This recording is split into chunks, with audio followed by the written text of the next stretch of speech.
Hello dear students, welcome to my another new video with a new topic called exchange of gases. Okay, now in the last class you just studied what is the breathing and what is the mechanism of breathing. Okay, see adralline ನೀವು main ನೋಡಿದ್ರೆ what is inspiration and expiration everything you have studied. Okay, ಇವಾಗ ಇವತ್ತಿನ topic ಅಲ್ಲಿ ಏನಿದೆ ಅಂತಂದ್ರೆ how the gases are exchanged in our body.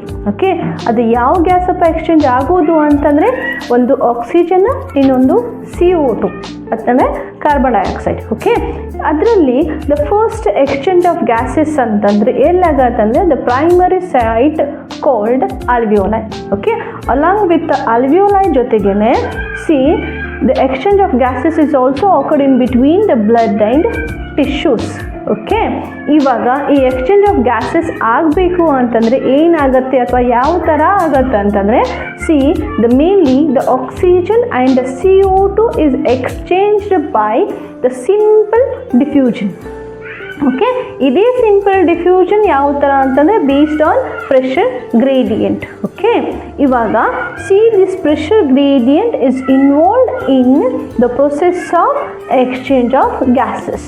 Okay, then ಇವಾಗ diffusion ಆಗಬೇಕು ಅಂತಂದರೆ ಅದರಲ್ಲೆಲ್ಲೂ ಕೂಡ ಏನೇನು ಇನ್ವಾಲ್ವ್ ಆಗುತ್ತೆ ಅಂದರೆ solubility of gases. Okay, and the thickness of membrane ಅಂದರೆ ಯಾವ್ದು ಎಷ್ಟು ಸಾಲ್ಯುಬಿಲಿಟಿ ಇರುತ್ತೆ, ಸಾಲ್ಯುಬಿಲಿಟಿ ಇನ್ಕ್ರೀಸ್ ಆದರೆ ಏನಾಗುತ್ತೆ, ಸಾಲ್ಯುಬಿಲಿಟಿ ಡಿಕ್ರೀಸ್ ಆದರೆ ಏನಾಗುತ್ತೆ, ದೆನ್ ಥಿಕ್ನೆಸ್ ಆ್ಯಂಡ್ ಥಿನ್ನೆಸ್ ಯಾವ ಥರ ಇದೆ ಆ ಮೆಮ್ಬ್ರೇನದ್ದು ಅದು ಕೂಡ ಇನ್ವಾಲ್ವ್ ಆಗುತ್ತೆ ಡಿಫ್ಯೂಷನ್ನಲ್ಲಿ. ಓಕೆ, ಇವಾಗ related to that there is one term ಇಲ್ಲಿದೆ ನೋಡ್ರಿ, ಜಸ್ಟ್ ಪಾರ್ಷಿಯಲ್ ಪ್ರೆಷರ್. ಓಕೆ, ಅಂದರೆ ಪ್ರೆಷರು ಕೂಡ ಇನ್ವಾಲ್ವ್ ಆಗುತ್ತೆ ಜಸ್ಟ್ ಆ್ಯಸ್ ಇಲ್ಲಿ ನೋಡಿದ್ರೆ ಪ್ರೆಷರ್ ಗ್ರೇಡಿಯಂಟ್. ಓಕೆ, ದೆನ್ ನಾವು what is partial pressure refers to here the pressure which is exerted by a particular gases in a mixture of gases. ಇದೇನಾಯಿತು, definition ಆಯಿತು. ಇದರದ್ದು meaning ಏನು ಅಂತಂದರೆ ಒಂದು ಮಿಕ್ಸ್ಚರ್ ಆಫ್ ಗ್ಯಾಸಸ್ ನೋಡಿದರೆ ಅದರಲ್ಲಿನೇ ಒಂದು ಪರ್ಟಿಕ್ಯುಲರ್ ಗ್ಯಾಸದು ಏನು ಪ್ರೆಷರ್ ಕ್ರಿಯೇಟ್ ಅಥವಾ ಎಕ್ಸರ್ಟ್ ಆಗುತ್ತೆ ಅದನ್ನು ನಾವು ಹೇಳ್ಬೋದು ಪಾರ್ಷಿಯಲ್ ಪ್ರೆಷರ್ ಅಂತ. ಓಕೆ, ಅದನ್ನು ಯಾವ ಥರ ಬರೀತೀವಿ ಅಂತಂದರೆ ಈ ಥರ C as partial pressure of oxygen, ಇದನ್ನು ಈ ಥರ ಬರೀಬಹುದು. Partial pressure of CO2 that is carbon dioxide, ಇದನ್ನು ಈ ಥರ ಬರೀತೇವೆ. ಈ ಟೇಬಲಲ್ಲಿ ನೀವು ನೋಡ್ಬೋದು here respiratory gases, these are the two respiratory gases as you know that oxygen and CO2. Okay, ಇದರದ್ದು ಪಾರ್ಷಿಯಲ್ ಪ್ರೆಷರ್ ಅಟ್ಮಾಸ್ಫಿರಿಕ್ ಏರಲ್ಲಿ ಯಾವ ಥರ ಇದೆ, ಆಲ್ವಿಯೋಲಾಯ್ಡಲ್ಲಿ ಯಾವ ಥರ ಇದೆ, ಡಿಆಕ್ಸಿಜನೇಟೆಡ್ ಬ್ಲಡ್ಡಲ್ಲಿ ಯಾವ ಥರ ಇದೆ, ಆಕ್ಸಿಜನೇಟೆಡ್ ಬ್ಲಡ್ಡಲ್ಲಿ ಯಾವ ಥರ ಇದೆ, ದೆನ್ ಟಿಶ್ಯೂದಲ್ಲಿ ಯಾವ ಥರ ಇದೆ.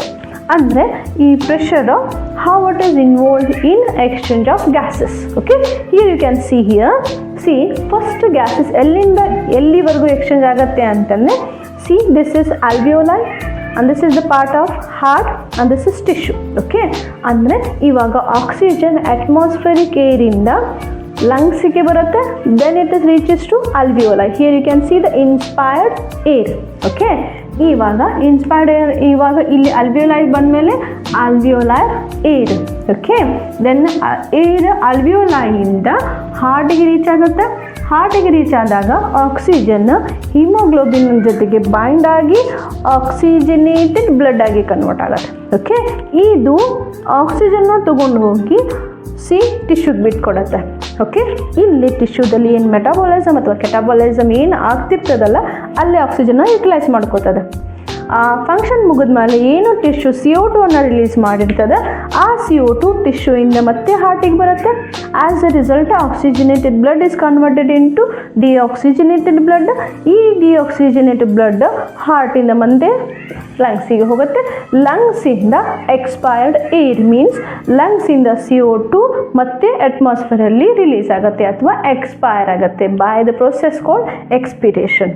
ಓಕೆ, ಇವಾಗ ಈ ಎಲ್ಲನೂ ಯಾವ ಥರ ಆಗುತ್ತಪ್ಪ ಅಂತಂದರೆ ಒಂದು ಡಿಫ್ಯೂಷನ್ ಬೇಕು, ಇನ್ನೊಂದು ಪಾರ್ಷಿಯಲ್ ಪ್ರೆಷರ್. ಓಕೆ, ಇವಾಗ ಒನ್ ಬೈ ಒನ್ ನೋಡ್ಕೊಂಡು ಹೋಗೋಣ.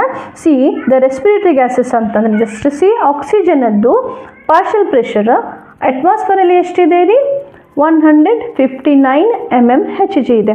ಅದೇ ಆಲ್ವಿಯೋಲೈದಲ್ಲಿ 104 mmHg ಇದ್ದಿದ್ದರಿಂದ ಇಲ್ಲಿ ಪಾರ್ಷಿಯಲ್ ಪ್ರೆಷರ್ ಜಾಸ್ತಿ ಇದ್ದಿದ್ದರಿಂದ ಈಸಿಯಾಗಿ ಏರ್ ಅಥವಾ ಆಕ್ಸಿಜನ್ ಅಟ್ಮಾಸ್ಫಿಯರಿಂದ ಲಂಗ್ಸ್ ಅಥವಾ ಆಲ್ವಿಯೋಲೈಗೆ ಬರುತ್ತೆ. ಈ ಆಲ್ವಿಯೋಲೈಯಿಂದ ಮತ್ತೆ ಎಲ್ಲಿಗೆ ಬಂತು? Oxygenated blood. ಈ oxygenated blood through the systematic ಆರ್ಟ್ರಿಯಲ್ಲಿ ಹೋಗುತ್ತೆ. See it transfer their oxygen to tissue. But oxygenated blood ಒಳಗಡೆ ಪಾರ್ಷಿಯಲ್ ಪ್ರೆಷರ್ ಆಫ್ ಆಕ್ಸಿಜನ್ ಎಷ್ಟಿದೆ? 95 mmHg. ಅಂದರೆ ಆಲ್ವಿಯೋಲೈದಲ್ಲಿ 104 ಇತ್ತು, ಆಕ್ಸಿಜನೇಟೆಡ್ ಬ್ಲಡ್ಡಲ್ಲಿ 95 ಇದೆ. ಓಕೆ, ಅಗೇನ್ ಸಿ ಇಲ್ಲಿ ಆಕ್ಸಿಜನೇಟೆಡ್ ಬ್ಲಡ್ಡಲ್ಲಿ ಪಾರ್ಷಿಯಲ್ ಪ್ರೆಷರ್ ಜಾಸ್ತಿ ಇದೆ, ಟಿಶ್ಯೂದಲ್ಲಿ ಕಡಿಮೆ ಇದೆ. ಇವಾಗ ಮತ್ತೆ ಏನಾಗಬೇಕು? As a result C the oxygen has to move from blood to tissue. ಅಂದರೆ ಈ ಆಕ್ಸಿಜನ್ನ ಸಿಸ್ಟಮಿಕ್ ಆರ್ಟಿಯಿಂದ ಸಿ ಟಿಶ್ಯೂಗೆ ಬರುತ್ತೆ.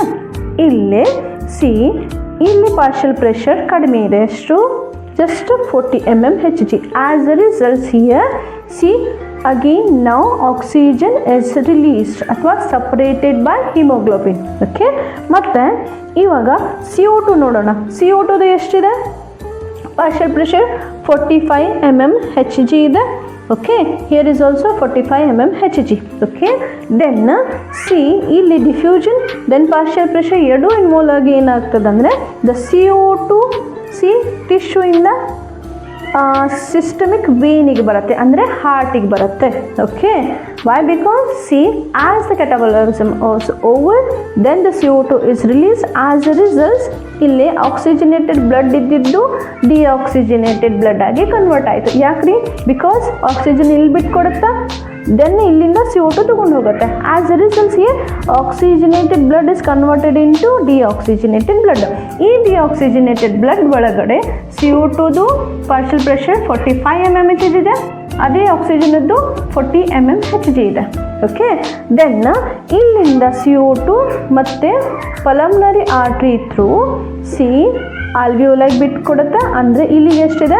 45 mmHg ಇದೆ, ಇಲ್ಲಿ ಲೆಸ್ಸರ್ ಇದೆ CO2ದು ಪಾರ್ಷಿಯಲ್ ಪ್ರೆಷರ್ 40 mmHg ಇದೆ. As a result here the CO2 is again released from see pulmonary artery to alveolis. ಈ ಆಲ್ವಿಯೋಲೈಯಿಂದ ಎಕ್ಸ್ಪೈರ್ಡ್ ಏರ್ ಆಗಿ ಸಿ ಅಟ್ಮಾಸ್ಫಿಯರಿಗೆ ಹೋಗುತ್ತೆ. ಅಂದರೆ ಇಲ್ಲಿ ನೋಡ್ರಿ ಆಕ್ಸಿಜನದು ಅಟ್ಮಾಸ್ಫಿಯರಿಕ್ ಪ್ರೆಷರ್ ಅಥವಾ ಸಿ ಪಾರ್ಷಿಯಲ್ ಪ್ರೆಷರ್ ನಾವು ಅಟ್ಮಾಸ್ಫಿಯರಿಕ್ ಏರಿಂದ ಆಲ್ವಿಯೋಲಿಂದ ಬ್ಲಡ್ಡಿಂದ ಟಿಶ್ಯೂಗೆ ನೋಡ್ತೀವಿ. ಅದೇ ಕಾರ್ಬನ್ ಡೈಆಕ್ಸೈಡ್ ನಾವು ರಿವರ್ಸ್ ಆಗಿ ನೋಡ್ತೀವಿ. ಯಾವ ಥರ ಅಂತಂದರೆ ಟಿಶ್ಯೂಯಿಂದ oxygenated blood, then deoxygenated blood, then alveoli, then it is expired in air as atmospheric air. Okay, see this is about what is as partial pressure ಆಯಿತು. ಇವಾಗ ಸಾಲ್ಯುಬಿಲಿಟಿ ನೋಡಿದರೆ ಕಾರ್ಬನ್ ಡೈಆಕ್ಸೈಡ್ದು ಸಾಲ್ಯುಬಿಲಿಟಿ ಆಕ್ಸಿಜನ್ಗಿಂತ 20 to 25 ಟೈಮ್ಸ್ ಸಿ ಜಾಸ್ತಿ ಇದೆ. Okay, therefore ಏನಾಗುತ್ತೆ ಅಂದರೆ C the amount of CO2 ಏನು ಡಿಫ್ಯೂಸ್ ಆಗುತ್ತಲ್ಲ through the diffusion membrane as compared to it is higher. Why?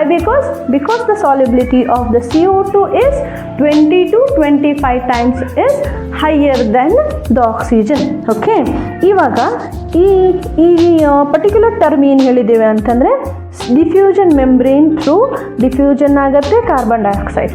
Okay, ಇವಾಗ ಈ ಡಿಫ್ಯೂಷನ್ ಮೆಂಬ್ರೇನ್ ಏನು ಅಪ್ಪ ಅಂತಂದರೆ ಈ ಡಯಾಗ್ರಾಮಲ್ಲಿ ನೀವು ನೋಡ್ಬೋದು. ಓಕೆ, ಡಿಫ್ಯೂಷನ್ ಮೆಂಬ್ರೇನಲ್ಲಿ see the diffusion membrane see it is made by a mainly 3 layer. Okay, 1 layer ಏನಿದೆ ಅಂತಂದರೆ the thin squamous epithelium of alveoli. ಅಂದರೆ ಜಸ್ಟ್ ಈ ಪರ್ಟಿಕ್ಯುಲರ್ ಪಾರ್ಟ್ ಇದು ಆಲ್ವಿಯೋಲೈ. ಈ alveolar wall that is made by the squamous epithelium. Okay, then second layer is see endothelium of alveolar capillaries. Andre ee blood capillaries to another layer. Okay, then in between these two layers there is one basement substance. As you see the basement substance. Okay, ee mooru layer involved agi ಒಂದು diffusion membrane formation ಆಗುತ್ತೆ. Okay, ಈ 3 layer ಇದೆಯಪ್ಪ, ಇದು ಜಾಸ್ತಿ thick ಇರ್ಬೋದು. How the gases exchange is occurred in between these 3 layers ಅಂತ ನೀವು ಯೋಚನೆ ಮಾಡ್ಬೋದು. ಬಟ್ ದಿಸ್ ಸಿ ವಾಟ್ ಇದ್ರದ್ದು ಥಿಕ್ನೆಸ್ ನೋಡಿದರೆ ಟೋಟಲ್ ಥಿಕ್ನೆಸ್ ಎಷ್ಟಿರುತ್ತೆ? ಇದು just less than millimetre. Okay, therefore ನಮ್ಮ ಬಾಡಿಯಲ್ಲಿ ಲೋ ಫ್ಯಾಕ್ಟರ್ಸ್ ಇರುತ್ತಲ್ಲ, all the factors are favorable for the diffusion of oxygen. ಎಲ್ಲಿಂದ ಎಲ್ಲಿಗೆ? the diffusion of oxygen from alveoli to tissue and carbon ಡೈಆಕ್ಸೈಡ್ಗೆ from tissue to ಆಲ್ವಿಯೋಲಾಗಿ ಈಸಿಯಾಗಿ diffusion ಅಥವಾ exchange of gases ಆಗೋಕ್ಕೆ ಹೆಲ್ಪ್ ಆಗುತ್ತೆ.